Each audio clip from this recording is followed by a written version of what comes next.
Well, like us, haven't played for a while.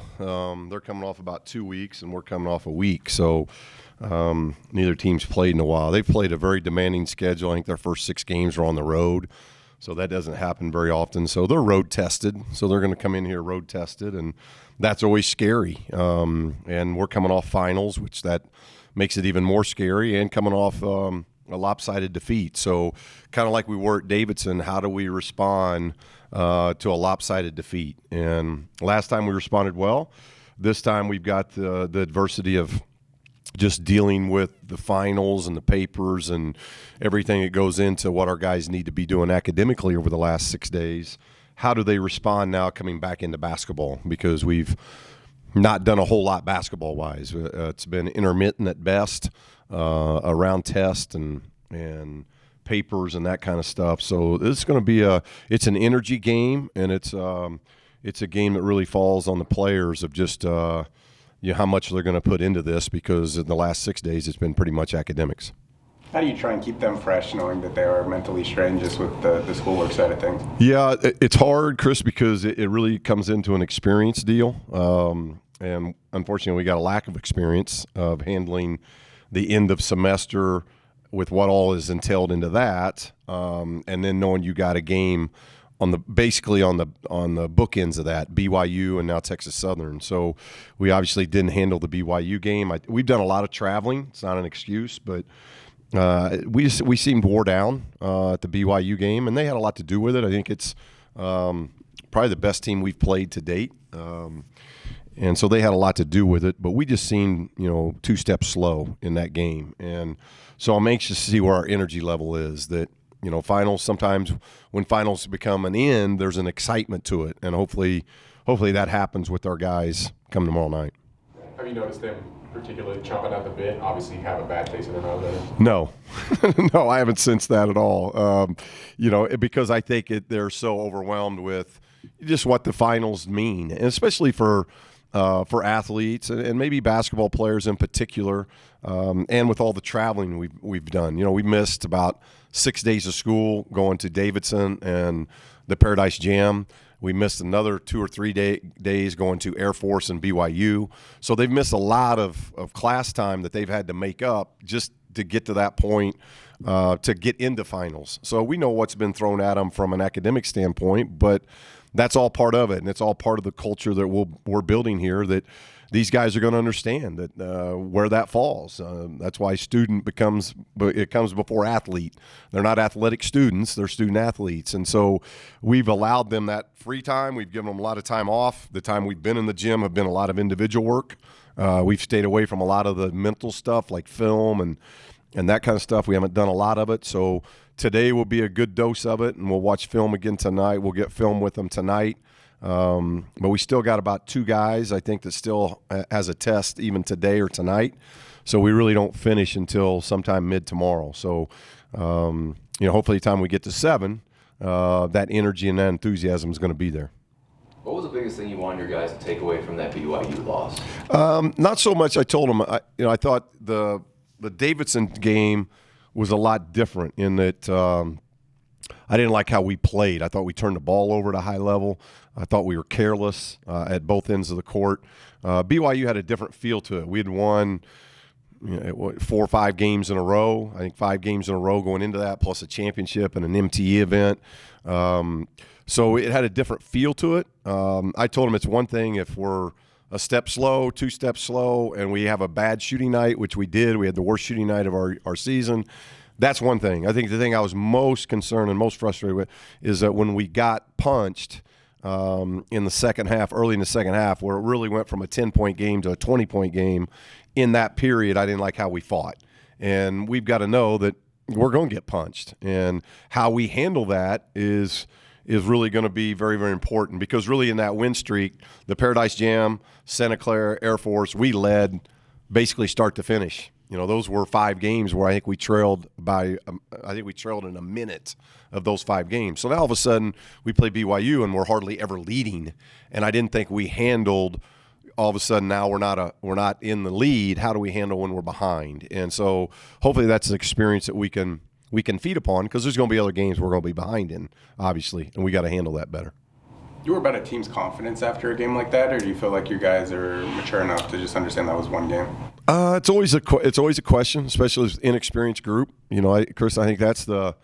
We got no starters, returning. It's always going to be something that as coaches we're like, how much mental, how much physical goes into it, because these guys are doing it for the first time. And we've already caught ourselves as coaches that, hey, we have to do more walkthroughs, we have to do more film or less film at this time, more practice, less practice at this time, because these guys just don't know, and they want to know. They're eager, they're working hard, but we literally as coaches have to go through everything because these are experiences they just haven't had. The good thing about the loss at BYU is it's going to be about 7-8 days removed.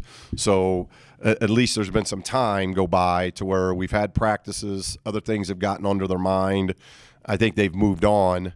We had a good run to go through that stretch, to be away from home, and for this team to go 4-2 away from home. We're 1-0 in the league, which was crucial. The big game on that trip was that first one, because we didn't want to sit a month at 0-1 in the Mountain West. We're going to sit a month at 1-0.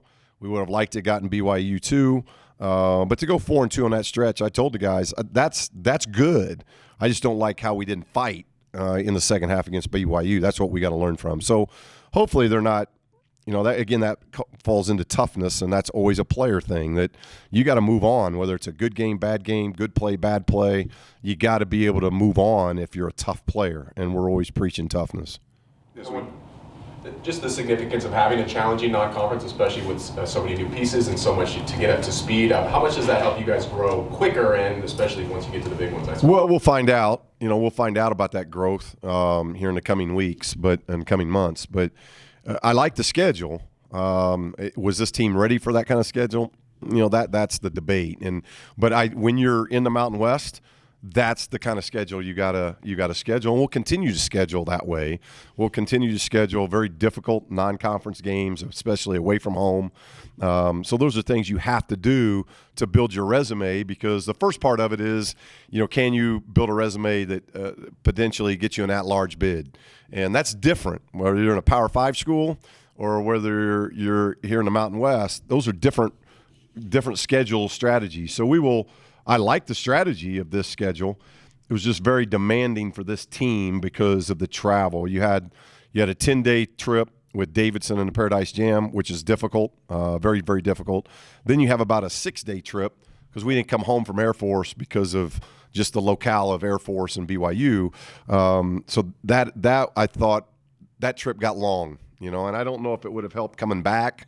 It presents another travel day and that kind of stuff. So kind of second guessing ourselves on that one. But I think it's been a very demanding schedule, and that's what we'll do. It's just we got to continue to build the culture to get to that point. And this is all new for these guys. So hopefully it's going to pay dividends for them here as we go through the next stretch. And as we end non-conference, that next stretch is in what can you do in league play. You got 3 windows. You got non-conference, league tournament. Those are your 3 windows. And I've been pleased to this point of kind of how we've competed, other than the second half at BYU. And hopefully we can learn from that, and we can finish with 2 good games here before the guys get a good and much-needed break before we come back for the rest of the season. Do you like where the Mountain West is, just as a conference heading into conference play a week from now? I mean, it seems like San Diego State, Utah State, both top 25 kind of teams.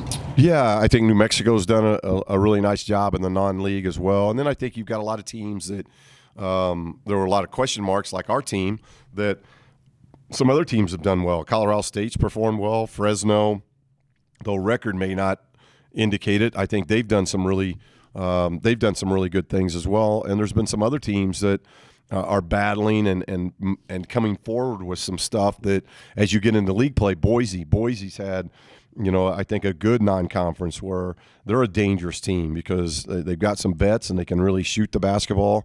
So I think as we start the first of the year, we got Colorado State and Boise in that same week. Those are 2 pivotal home games for us against 2 really good teams that I think are playing well and have done well in the non-conference. So I think it's going to be, obviously, I think Utah State, San Diego State, New Mexico, those are, I think, 3 teams that are probably ahead of everybody else. I think conferences, you always draw a line. We always tier it. There's always about 2 lines you draw, and you got a top tier, a middle, and a bottom.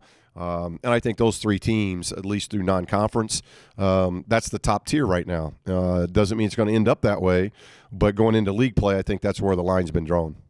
Where do you think your team has grown the most over the first 6 weeks of the season here? A little bit on both sides. I think early in the season, our shot selection was bad. We weren't so careless with the ball as we were. You don't probably see this as much as you do on film. Hitting a shooter when he needs to catch the ball and where to catch the ball, or feeding a post, or transition, making it simple to where it's just a catch and lay in. I think our passing's improved. I think we're making the extra pass. I think our movement has been better. Our efficiency on offense has been better since the start of the year. And I think we've grown defensively. Now, we took a step back at BYU, both offensively and defensively. But I think we've grown defensively on kind of what we're wanting to do. And we got to have more growth in that. As I told the guys last night, we got 80 minutes left. That's all we got to get ready for league play. So these 80 minutes, we got to try to be as efficient as we can on both ends. And maybe a long answer to your question, we're more efficient now, both offensively and defensively, than we were a month ago. Doesn't mean we're anywhere near where we've got to be competitive at the top. We got a long way to go, but there's a ceiling there for us too. And we got to keep tapping into that and continue to grow and develop. Thanks, Coach. Thank you. Appreciate it.